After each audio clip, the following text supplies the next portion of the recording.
त्याच्या बाबतीमध्ये नगरविकास।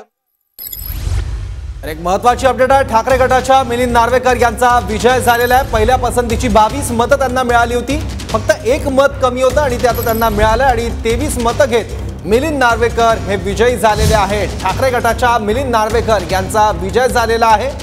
काँग्रेसची 7 मतं फुटल्यामुळे मिलिंद नार्वेकर यांचा विजय काहीसा पुढे ढकलला गेला होता आणि अखेर मिलिंद नार्वेकर यांचा विजय झालाय।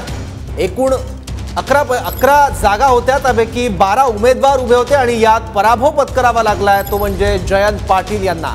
शरद पवार राष्ट्रवादी काँग्रेस पुरस्कृत जयंत पाटील यांचा पराभव होतोय, तर मिलिंद नार्वेकर हे विजयी झालेले आहेत।